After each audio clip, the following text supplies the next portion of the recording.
Hello and welcome back to the vlog project for 2022. I just had the genius idea that I should actually introduce my vlogs after filming a normal video so that I still have crap all over my face and I look halfway presentable. This month's vlog project is Jane Eyre and Jane Eyre retelling. I don't know if every vlog is going to be a classic and a modern retelling so that I can compare, but I did put this on Instagram to be like, hey, maybe you want to see some comparisons, and 3 people whose opinion I give a shit about said yes, and that was really all the encouragement that I needed. Now, my review of Jane Eyre thus far on Goodreads is like 2, and I think it's like 2.5. Now, I taught Jane Eyre, studied at uni, so I can only assume that it's my loathing of being forced to read things that has caused me to rate it so lowly, because I'm already like 50 pages in and enjoying it. I'm enjoying it. Obviously it's dark, obviously it's moody. I know that I enjoy this generally more than Wuthering Heights, etc., and other Bronte novels, so there's no reason why I shouldn't rate this quite highly. So I don't know if it's just something about the way that it's written that irks me, or just because it's a classic, or I was in a mood, or whatever it was. So I'm ignoring my previous responses to it that are currently on Goodreads, and I'm going to be reading it essentially with fresh eyes, especially because I love Gothic. So why would I have rated it so low? It just doesn't make any sense to me. Bearing in mind that this is a reread, I'm then going to be reading Mrs. Rochester's Ghost to see what I think. Now, this is a modern retelling, fully modern. You've got, you know, all kinds of stuff. I'm not gonna spoil it for myself. I nearly spoiled it for myself by reading the synopsis, but I'm not going to do that. I'm going to just read it and be sensible about it. Like I said, I'm about 50 pages into this, so far she is still a child. She's only just gone to school. She's so miserable. I love that. So like, it's all about her childhood and how she's being bullied. So I can understand where like her threshold for misery is already, which is important in a Gothic novel, because the whole point is that it's dreary and sad, and then it builds up to like an interesting psychological thriller type climax. Love that. So I am enjoying it. Even as a classic, I'm enjoying it. So I'm going to continue going until I've got about 100 pages into this, and then I will start this one, because there's no point in me starting this one straight up, even though I am one for like reading 2 things at once. Because this is from I'm assuming, the perspective of Mrs. Rochester, there's going to be conflict in the narratives anyway. So to make a decent comparison, because of how chunky this is, I do want to start this one at the same time, but I'm giving myself a head start with the classic. Already I can see where that like sexuality in the Gothic romance is in it, right? Even as a kid, I can see the way that certain characters are treating her and why she's responding to certain characters in a certain way, and understanding that as an adult how that's going to come into play. Love that. So if this one can bed in the characters as well as this one, we'll be off to a great start. But I'm going to cut to some B-roll from last week, because last week I went to see Moulin Rouge and just fucking loved it. It was great. And I've got some really cute B-roll clips. So I'm going to cut to that, and then when I see you next, I will be 100 pages into this one, and I may have just started this one to give you an intro into my first perspective of it. What am I trying to say? First impression. I will give you like a brief rundown of my first impression of this one when I've started it. But until then, I will bid you adieu.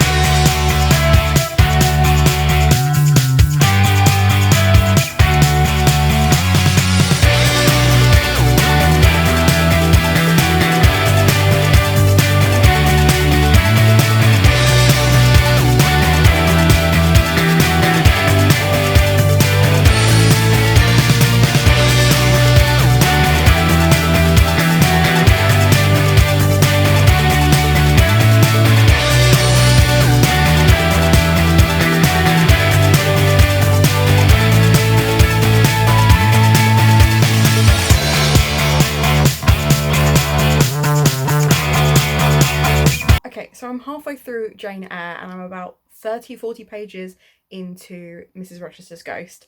And obviously when I caught up with you last, I said that I was really enjoying Jane Eyre. I am still really enjoying Jane Eyre, but I've worked out why I scored it so low, and that is because I can't stand Mr. Rochester. I know he's meant to be this Byronic hero, but all I can think is the reason he loves Jane is because it means he can talk ad nauseum whatever he wants without any kind of like societal like pressures or specifics or anything like that, any etiquette stuff. Like, she just sits there and listens to him, and that is all he cares about. He doesn't love her, he's not interested in her, she is just a sounding board for him.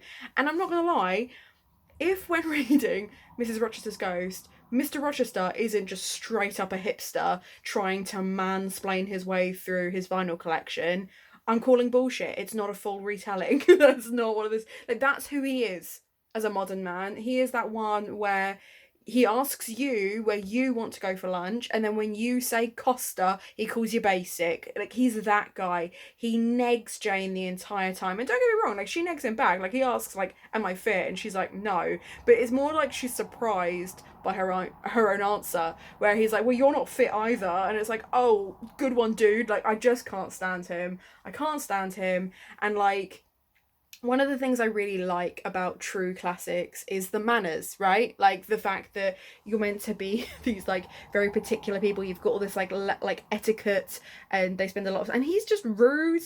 He's just rude, and like, that's meant to be sexy. Not to me, it's not. So just thought I'd catch you up a cheeky little bit. I'm about halfway through done with Jane now. I am enjoying it, but Mr. Rochester's an arsehole, and we've not even got to the part where, I mean, he's literally just talks about how he was having an affair with this French lady who was going to have Adele, and then, like, he caught her sleeping around, and he was like, oh, you've never felt jealousy like I felt jealousy. Oh, dash me to the rocks. It's like, oh, get over it, mate. Like, do you know what I mean? Anyway, catch up with you again in a bit. He's basically just used the classical equivalent of you are not like other girls. I rest my case. Okay, what you didn't need to see was me introducing this part of the video and then fully doxing myself by not ripping off the label before I showed it to you. But I have had a Boots order come through. I got some Boots vouchers for Christmas, and I always like to buy my stuff, like makeup wise, at the start of the year so that I know how long I've had it, because you'll have noticed on some of your products it says 12 months, 6 months, etc. So if I know that if I buy it in January, I'll at least remember to like check it in August, because some of it will need to go, because some of it will be out of date. But I thought, seeing as it's a vlog and this is great vlog content, let's do an unboxing, as it were, and just let's start with, I'm hoping this is satisfying. It should be. I mean, yeah, okay, fair enough. So I usually order like a couple of bits, but Boots had a sale on, so I may have gone a little overboard. But okay, so first things first, I bought myself a new nail polish. Don't know if you can see that. You gonna zoom in? No? Okay. So I bought myself a swanky new nail polish. This is a nail paint in like a mint colour. What is the colour called? It doesn't say. Oh, in berry sorbet. I don't know what berries you've seen that are this colour. Don't eat them. Don't eat any berries that are that colour. That's not good. Anyway, so I got myself that. Oh, I've literally just dropped it on the floor. Good start. I also bought myself... Oh, so this is the Kat Von D foundation that I keep seeing everywhere on TikTok. Now, I'm already concerned that it's not the right shade. We did it on the internet. We did it on the internet, which is always stupid. But as it was a voucher, I don't feel quite so guilty about it. But the coverage of it on those TikTok videos looks incredible, and I've been trying to find myself a new foundation. Now this is vegan, according to Boots, so I'm excited by that alone. That is potentially not going to be the right colour. Oh my god, it smells delicious. Oh my god, that smells delicious. That's weird. It's weird how tasty that is. Amazing. Now, I know some people are against the Kat Von D products because of Kat Von D, but apparently she's got nothing to do with the company anymore. So I don't know if that's true or not, but I just know that I've heard it on the peripheral that there's something problematic about this, but I've just seen that the coverage of this is great, and my face has been getting older, so I need to get better coverage than the foundations I have been using, and that one looks great. Plus, I love that it comes in like this little like dish thing. That's really cute. I hope it doesn't like run out like super quick though, because of how shallow that is, but we will see. I use brushes anyway when I do my foundation, so that shouldn't be a problem. And then the final thing in this box. Now, I have not seen Money Heist. I didn't watch any Netflix last year at all, but did get the Money Heist palette by NYX because the colour selection that was on it are all the colours that I use. So a lot of reds, pinks, browns, and then they've got some greens going on in there, which I will never touch, but it's those colours that I really liked. And if I can find myself a palette that was under £20, like this one was, and it has all the colours that I use, as opposed to buying multiple palettes, you know your bitch is going to do that. This one is good for 18 months, so I won't even have to worry about it in January, because let's be honest, I won't use all of these in a year. I never do, but this is a thing that I own now. So there's that one. That's the first box, box number 1. And then box number 2.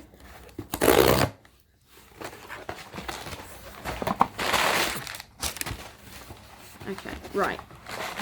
We have a nice big bottle of micellar water, cleansing water. I do also use the simple moisturizer cleanser, which is one of those ones that you literally just put on a cotton bud and just like rub over your face, and I like that because it soothes. I've got quite, as you can see, quite pink skin. Okay, so my phone just cut out halfway through me explaining micellar water to you. Don't need to explain that anymore. We also got the NYX color corrector stuff, because this is becoming like a whole thing, so I thought I'd give that a go. Fenty, their little gift box was reduced, so couldn't resist. Got a whole bunch of those. No idea if any of these colours are going to suit me. They were just shiny and cheap, so love that for me. Added that to the list. Got another nail polish. This is a lot more white than it looked. It looked more like a purpley, like pastel. It's called lavender, but that is so white. Unconvinced about that one.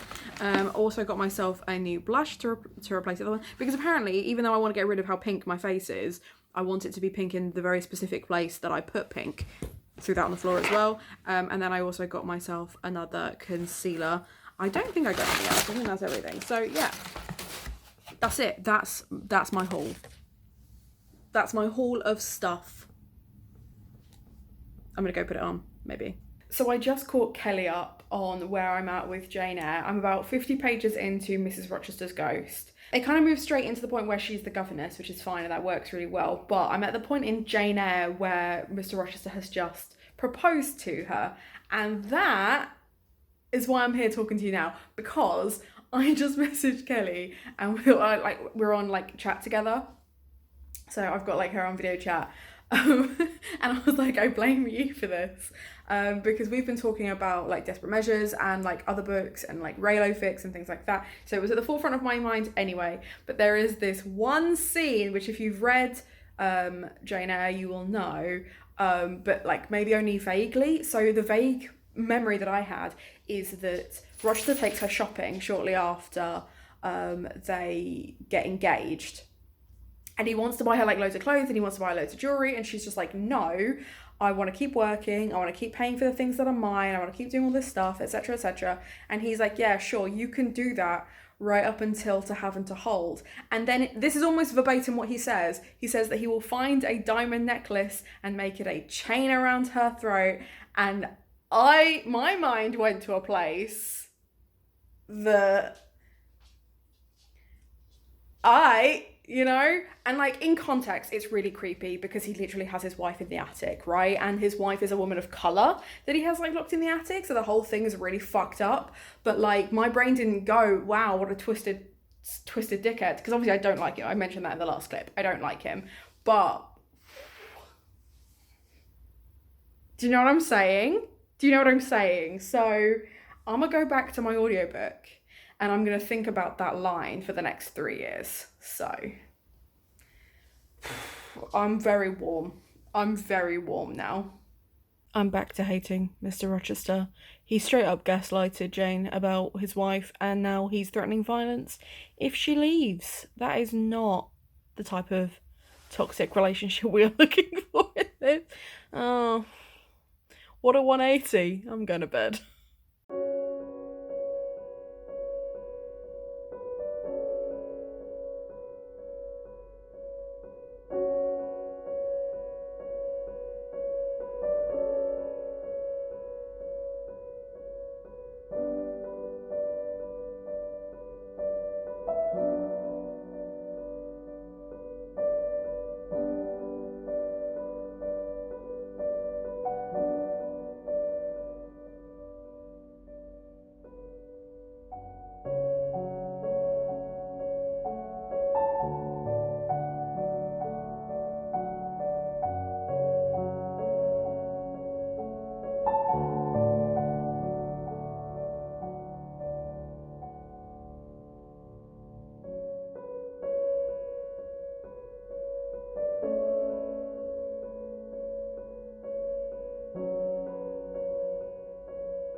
Okay, so I'm about 100 pages in, and I just wanted to say that obviously this is a Jane Eyre retelling, one of the Bronte sisters.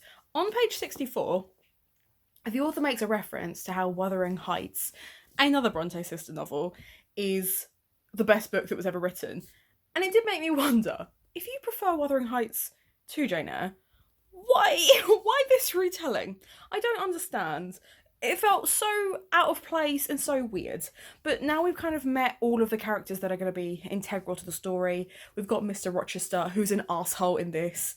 I actually hate him more in the retelling. I don't know why I said it like that, than I did in the original. So it's going to be interesting if I like find him sexy at any point, because I don't think I will. Although he is described as like tall, broad, and with black curly hair, so I could, in theory, imagine Adam Driver, but I have to really squint to see it. Do you know what I'm saying? So anyway, it's been about 3 months since I started this vlog, I'll be honest. But I'm finally getting there. It's taken me a while. This is very commercial, so I'm struggling a little bit to just maintain interest. But things are happening, and I will keep you informed. So here's a fun little update for you. I've had COVID, and I've not been able to read, or not had the concentration to be able to read for some time. That's not why it's taken me so fucking long to give you an update. That's just because I hadn't bothered. But I have been reading in the last couple of days. Lizzie has been keeping me company. Hi. What are you doing? I'm now focused on you, because I just thought you might want to say hello again, like a normal human being. There we go. Put it back on me now, you're fine. Oh, as if on cue. Anyway, so now that I'm 200 pages in, I can tell you a bit more about my thoughts. Now, this is obviously a modern thriller, and therefore it has very modern thrillery tropes. You have a character who... Lizzie dropped all her shit on the floor. That was quite funny. You have a main character who is kind of following this investigation. She is definitely more of an active investigator, which is something that I like. There's all this stuff linked to art. But what's really interesting, and this is probably like a structure thing that is mainly for like writers or people who give a shit, it cuts information in that we know and don't know in a really weird way, and it's all kind of fractured, and it really gives you the opportunity to kind of, as a reader, become a passive investigator as well, because you're picking up this information here. So for example, she starts talking about this painting. Now you can go and look up the painting and find out that it was by Magdalene, and look up these different things. Then you find out it looks like this person who has been attacked by Mr. Rochester's wife, Beatrice, and how she starts like attributing certain behaviors to women who look like this, and how she like attacks this painting and all this other stuff. But then other artwork comes into focus around that, all these different like little things, and they kind of all add up, but there isn't one specific answer, because every now and then the main character, Jane, will go away and she'll find out more information, or there's some information that she doesn't believe or does believe. We know, for example, at this point at 200 pages, that Beatrice was not well. She had bipolar disorder, she was not taking her meds, she was suffering from schizophrenic outbursts. I wasn't even doing that, I was doing this. Lizzie's just seeing me just doing this in the background. Is very distracting. Anyway. Unwell. Unwell. I mean, I'm not well either, to be fair. I'm really unwell. Where was I? Anyway, so there's like all these different things, all this kind of stuff is adding up, but not really. But I'm kind of enjoying that, because I like being able to put the pieces together for myself, but not being able to guess the ending. I quite like that. Now, I know the ending is obviously going to be that Beatrice is alive. So there's all this stuff about her brother and how he's basically a con artist. So there's things that he's doing that is even more sketch now that you know that he's a con artist, and all these other things. That's all great. The main thing is, whilst it is still following the beats of Jane Eyre, it isn't either, because she's got all these friends in this family, and she's not a teacher. Like, Jane Eyre is a classic teacher, right? She becomes a governess on purpose. This one, she kind of just like stumbles into the role. So that is like, I get it, because the idea is that she's meant to be like a gothic writer, and that's why she's like interested in this stuff. So there's all this kind of stuff. I do like the gothic vibe. I think it is well written. I'm really intrigued by a lot of it, and like, it takes a lot for a thriller to hold my interest.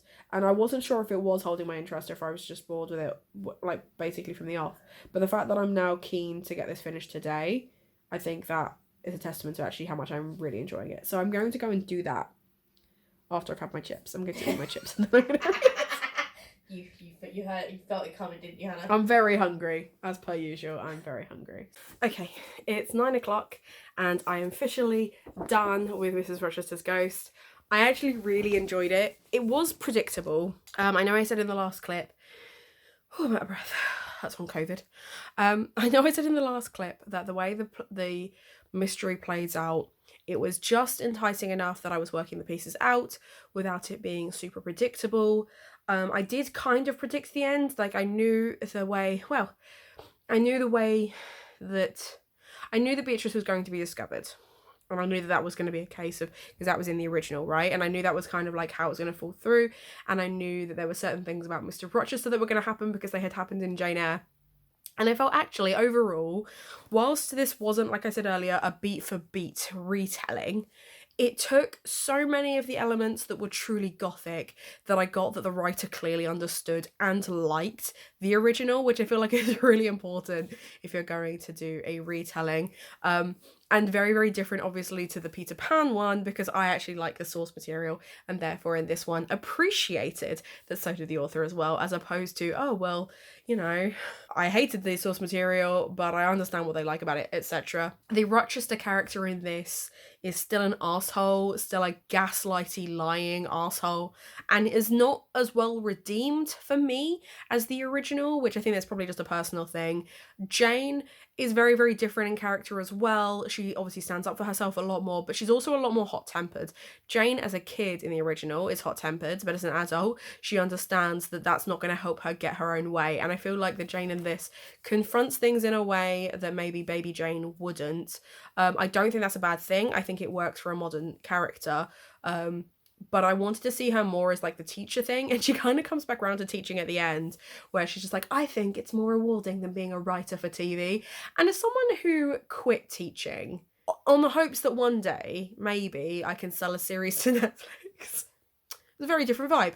Anyway, but I did enjoy that. I found her friend Otis to be a bit annoying. There were a couple of other characters that were just kind of convenient to pad out the story and to kind of fill her with self-doubt. But the whole thing as a whole worked for me. I liked it. I gave it a 3.5 to 4 stars. There's nothing that I would massively change. Just that it's a bit tropey in places, and thrillers, I am pickier with thrillers. I'm pickier with thrillers than I am with other genres like fantasy or romance, where maybe it's just because my expectations are a little bit lower. I'm not as critical of, but I did really enjoy this. I thought it was a really good time, and I'm really glad I got to do them back to back. Yes, it took me 400 years to finish this one, but I did get there in the end. So the next vlog that you will probably see from me is going to be the House of Earth and Blood one, where I have moved house, so it'll be the process of that and me reading House of Earth and Blood, so keep an eye out for that. And don't forget to put in the comments down below, are there any books you would like to see a full vlog for, or a theme, etc. Let me know, and if not, if you just want to let me know that you were here and you watched this, leave a little waves emoji, and then go and read this book because it's great and you'll understand why the waves emoji is important. Other than that, I hope you have a nice day and I'll see you next time.